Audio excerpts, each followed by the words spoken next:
British government have an industrial strategy. That's all about supporting industry to create jobs and economic growth. As part of that, they're creating partnerships with the key sectors that have the most influence.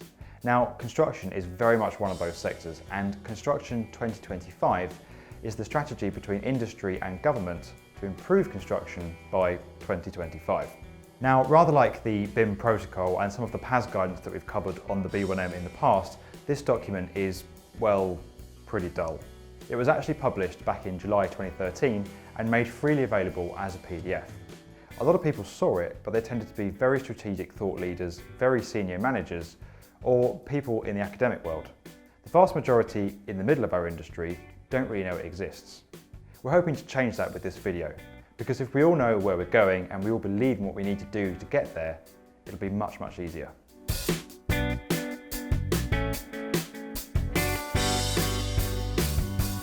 In the UK, construction employs nearly 10% of the population, a whopping 3 million people, and it contributes £90 billion to the economy, making up about 7% of its total. Construction creates, builds, manufactures and maintains the places where nearly every business that contributes to the national economy function. It provides our infrastructure, our schools, hospitals and homes. Construction is extremely influential, and what happens in it matters to everyone. It's set to grow by up to 70% between 2013 and 2025. The total global construction output is set to rise to $12 trillion by then, which is about £1 million in sterling.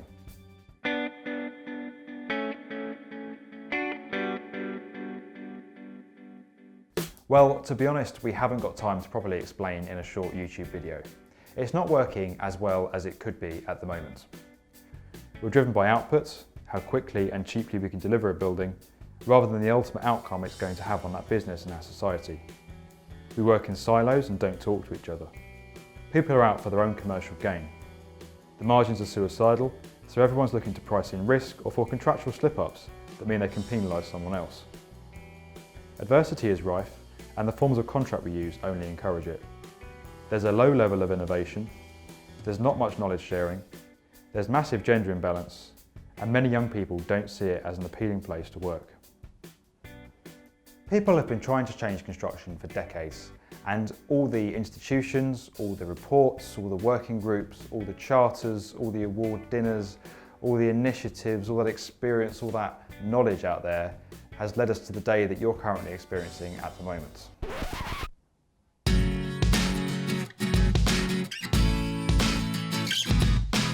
I'm passionate about changing it, because in amongst all that stuff I've just described, I can see the good bits.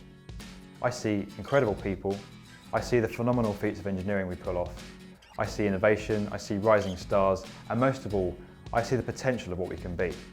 So how do we get there?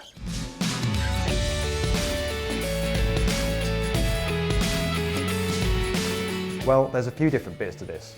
For starters, Construction 2025 sets out the vision and aspirations for the industry across 5 different areas. The first is people, for construction to become an industry that is known for its talented and diverse workforce. Second is smart, to have an industry that is efficient and technologically advanced. Then there's sustainable, to be an industry that leads the world in low carbon and green construction exports. Growth, for construction to drive growth across the entire economy. And finally, leadership, an industry with clear leadership from a Construction Leadership Council, formed of government and industry representatives. It also sets some targets, like a 33% reduction in the initial cost of construction and over the lifetime of built assets, a 50% reduction in time for design and construction, a 50% reduction in greenhouse gas emissions, and a 50% reduction in the gap between the amount of construction products that we import to the UK versus what we export. Construction 2025 sets out a number of strategies for achieving the vision. It talks about adopting BIM and exporting Britain's expertise in that area, investing in low carbon technologies, driving up safety standards on smaller projects, focusing on occupational health, creating apprenticeships, clarifying the employment routes into the industry, changing procurement routes, and promoting innovation, amongst a number of other areas. The strategy says that by 2025, construction will no longer be characterised by late delivery, cost overruns, commercial friction, late payments, accidents, unfavourable workplaces, a workforce unrepresentative of society, or as an industry slow to embrace change. By 2025, construction will be radically transformed. Now, when I first heard those targets, I was pulling the same face that you're probably pulling right about now. When you're working in the existing construction industry and you hear stuff like that, trying to work out how we're going to get there can just feel like it's impossible. And all those strategies I listed off just feel like things you've probably heard 1,000 times before. And that really highlights how far behind we are, how bad things have got, and how significant the change required actually is. The fact is, this is going to come down to people. People like you and me. The 50% reduction in time is expected to come from changes to the planning and sign-off bureaucracy to make things slicker. The 33% reduction in cost will be coming from changes to the project delivery process to cut out wasted time and resources. Change is the key word here. If you feel like you can't take part in this because the contract you're currently working under doesn't enable you to, change it. If you feel like the way you work has always inherently been a bit wasteful, change it. If you're fed up with adversity, change it. If you're sick of the image that this industry has, let's change it. Don't sit there and think this is a PDF full of dreamy ideas that other people are going to deal with for us. We all need to play our part. Let's not be another generation that oversaw a period of status quo in construction.